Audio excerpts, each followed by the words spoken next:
Hi everyone, welcome. Thank you so much for joining us tonight as we go full steam ahead and explore ideas for combining story shapes and art in the primary grades. We're so excited to have you here. So creativity and innovation are increasingly important skills in our society, and a STEAM approach is one way that we can help our primary students be successful. I am Tiffany. I am part of the Tech for Learning team out here in San Diego, California. I've been fortunate enough to be with the team now for 6 years.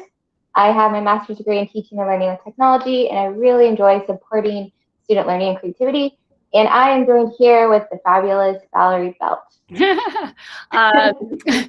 Thank you so much. I'm a Wixie lover, have been for years now, Pixie and Wixie, and I am the education technology specialist at Palisades Charter Elementary School. It is a public charter school, part of the LAUSD, Los Angeles Unified School District, and I have been there, hard to believe, but it's been more than 17 years. And I am actually a middle school math teacher by trade. I was a certified math teacher, taught for 10 years, and ended up in this position. Don't know how, but I've been there 17 years. That's wonderful. Great to be here. Yes, happy you're here with us today. So we love a good list. So today we'll just quickly look at what STEAM learning is, and then we'll get into the good stuff, the project ideas and resources that you can take and use in your classrooms right away. So our primary learners inherently want to learn and make sense of the world, and they're so excited to create real world tasks. So it's important that we create really fun, relevant learning experiences for them. So that way the learning just happens naturally and the content we want them to know just sticks better. And one way we can do that is through a STEAM approach. So STEAM takes a more unified approach to traditionally separated subjects, and it really focuses student work on the problems, ideas, and questions that require thinking across all subjects. And we can bridge that STEM learning into our primary learners with shapes. Shapes are introduced and taught through Common Core in the primary grades, and we can capitalize on their sense of wonder and curiosity by encouraging them to go on a shape hunt. So I'll just share this example with you quickly. Let me know if you can't hear it. Aspen's 3D shape book by Aspen is 5. I found a lot of cubes and my mom helped me. We found a tissue box which was in my room, a cube which was a toy that was in my brother's room, and a Minecraft box that was in my brother's room, and my little table that was in my room. So you can use the Wixie template gallery to get started with this idea. And you can easily assign it to your students. You just hit the assign and then they can access it right away. And then they'll just use the built-in webcam to take pictures of the shapes that they find in their little communities. So their home, their classroom, the playground, wherever they may be. And they could even take video and talk about, where they found it and how they know that a square is a square and so forth. Then Creative Educator also has a really great lesson plan, so you can implement that idea in your classroom. And then we'll share our presentation in the chat at the end too, that way in case anyone wants to explore these resources or any of the templates, you have access to it.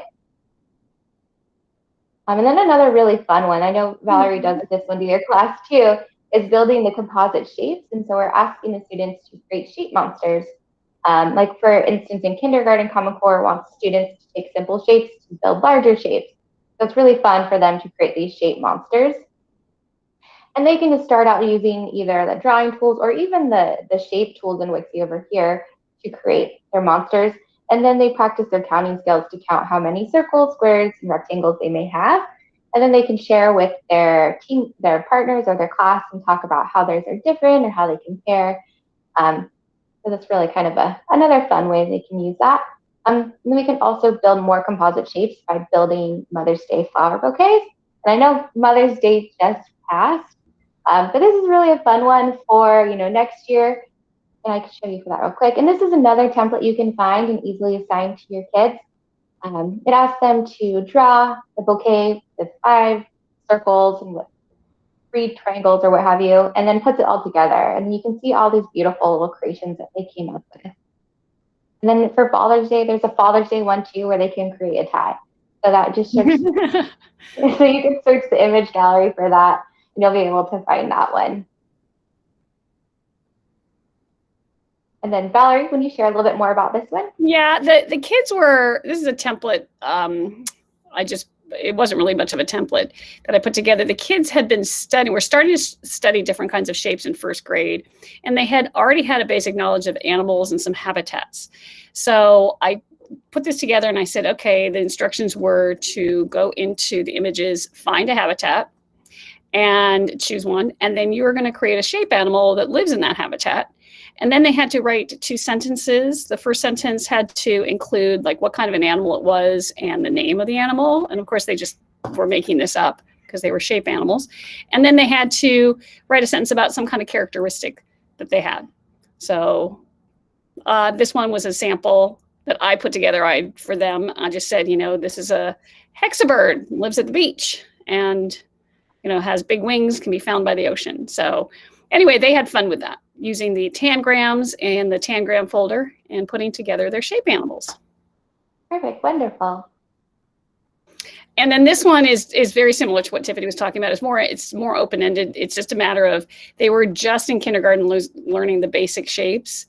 And so it was create whatever you want. You can create a scene like they did here with the grass in the house, or you can just create an object, a robot, a spaceship, whatever.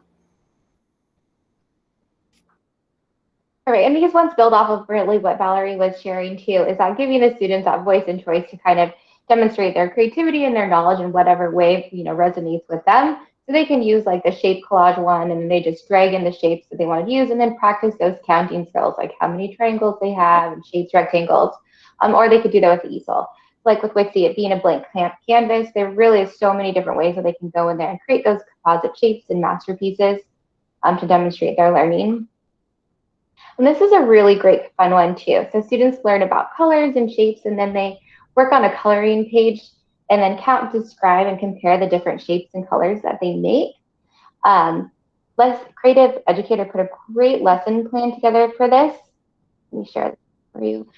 So they create in the style of Piet Mondrian, and then there's a great task, there's a gauge event, and then how to create it. And then even if you don't have Wixie, there's a coloring page included so that you can use it as well. Let me go back. And then also, in case a lot of people didn't know, is that Wixie includes a lot of coloring pages too. So I'll show you where those are at. So just go to your template folder, then art, and coloring books.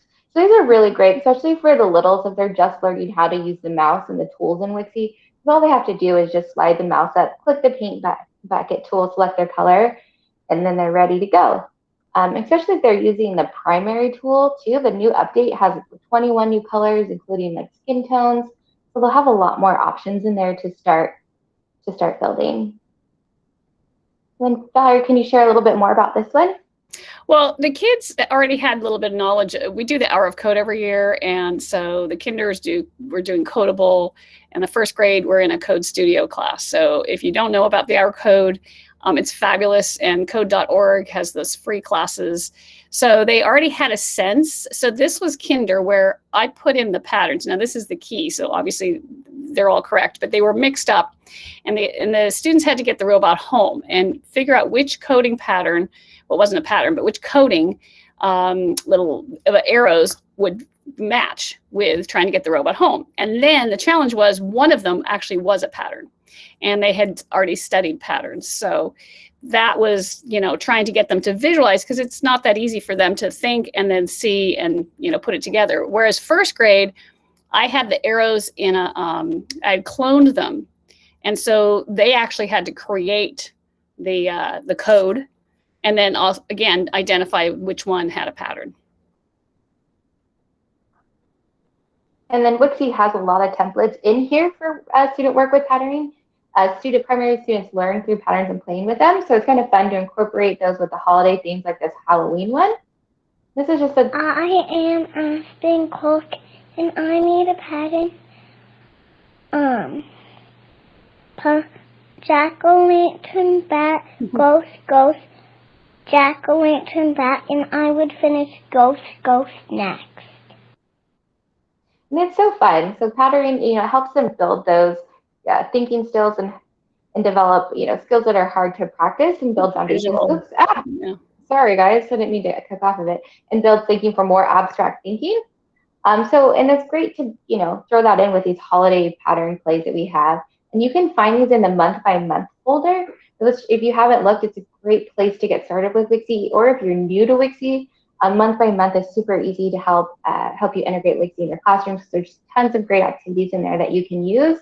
There's a great article or blog post as well about how you can integrate the month by month activities into your classroom. Another way too you can do it is if you wanted to create your own from scratch. It's super easy. You could just go up to the image, you can search grid and add a grid to the page. And then you could bring in the stickers you want to use or however you'd like to create your pattern activity. Or you can go to just do a quick search and then just go down to the different templates. And there's a lot of different templates or grids you could use in here to help structure any sort of pattern play activity that you would like to create. We'll hop back in 1 second.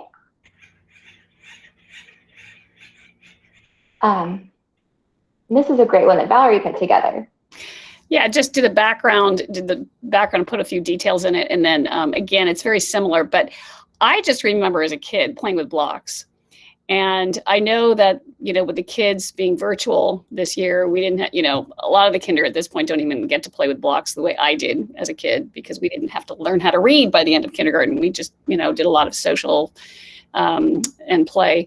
So I thought, well, let's put some blocks on there and again, open-ended, let them create something. And what you could do is actually create, once they're familiar with this, is after maybe they discuss their little picture they created or their blocks they've created, then they can get a challenge.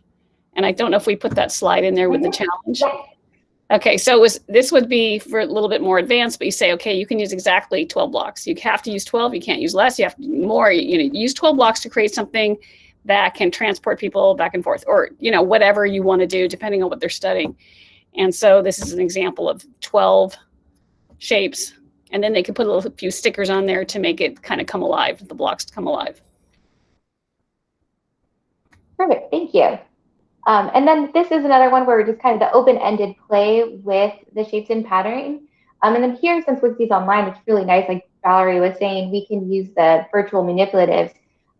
Since learning looked so different this past year for many students, they didn't have the opportunity, or many didn't have the opportunity to have those tangible manipulatives. So Wixie has a whole folder of virtual ones, and I'll show you those in a second. But yeah, for this one, what they would do is they just use the clone tool, and then they just hold to drag and drop to create. And then after some free play with creating patterns, you can encourage them to create something that's like wide or tall, to create a car or flower or horse, or perhaps even like build a playground for a monkey. So there's a lot of fun ideas you can do there. And then, like Valerie was saying, having the virtual manipulatives is just so fun for the students. It just helps them be able to practice and apply those math skills. So you just go up to the image folder. You can go down to, math. So there's really great tools in here they can use, like the shape building, digital numbers, dominoes, 5 frames, tangrams, uniface grooves, yeah. And then the money. So like if you're doing a counting activity or coin caterpillar, all you have to do is just go to edit and then properties clone. And then you can click and just have an abundance of things to work with or money to play with. So it's really fun for them. So they have lots of little ways they can use it. And then what's cool too is with the new update for Wixie that's happening in July, we can lock image categories. So you can really dial down their focus. So if you're doing a money activity, you can lock it to the money folder and you won't see the stickers, Pics for Learning Camera, or My Files. All they'll see is, so all you'll see this, so it really dials that focus in. And they won't get distracted by all the other like cool fairy tale folders or books or anything like that. It's, as Valerie was saying too, it also has like the great tangrams, virtual manipulatives in there, and tangrams are so fun for students to apply their math skills. And let's see. Very so visual. You could yes. So we have a variety of templates available that your students can use. You can do a quick search of the curriculum library and find them, or you could encourage your students to find them too to promote that like student agency or agency. If you're gonna try them, I definitely recommend trying them out or if you're gonna assign them, excuse me, I recommend trying them out yourself first because some of them are, some of them are a little bit tricky. I know it took me a couple times to get the dancing man. But anyways, you can also find these in the month by month folder. So each month will also have one that's kind of themed for that month. So again, there's so many fun resources in there if you're just getting started with Wixie.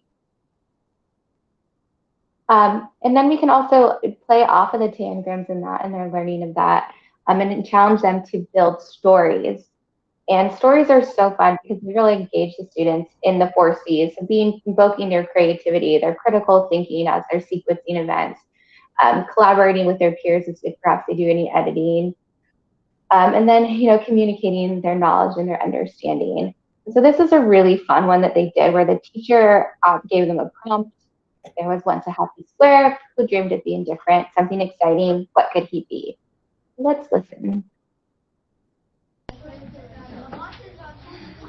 One day he dreamed of being a bird. He could eat yummy worms.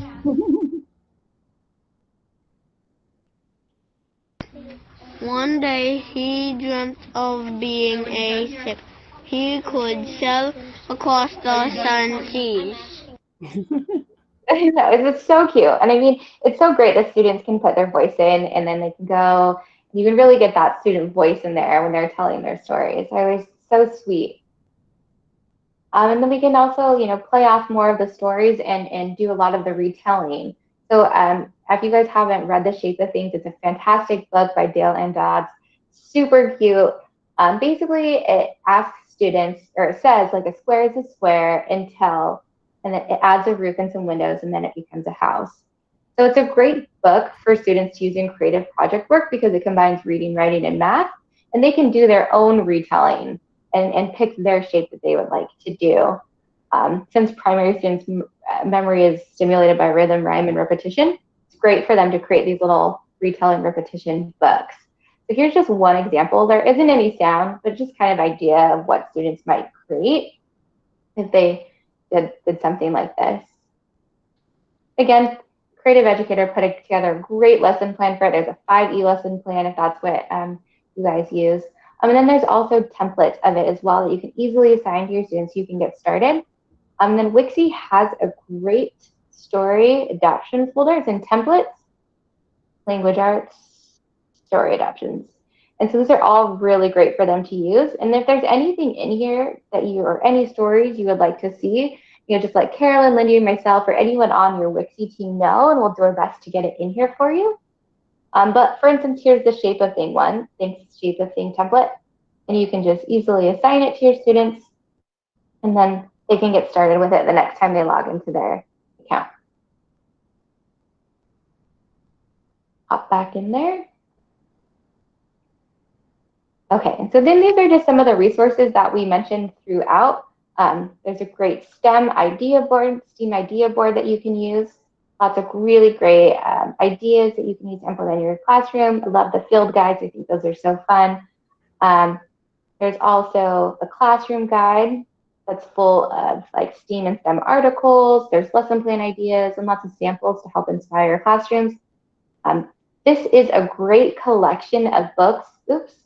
Great collection of books that creative educator put together that are really great for, they combine like mathematical thinking and reading and writing.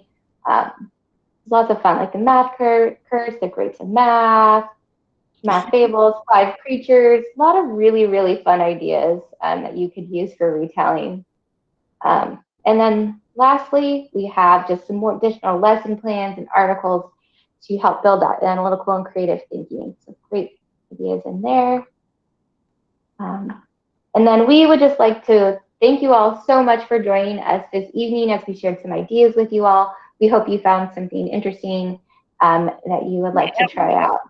So wonderful. Thank you.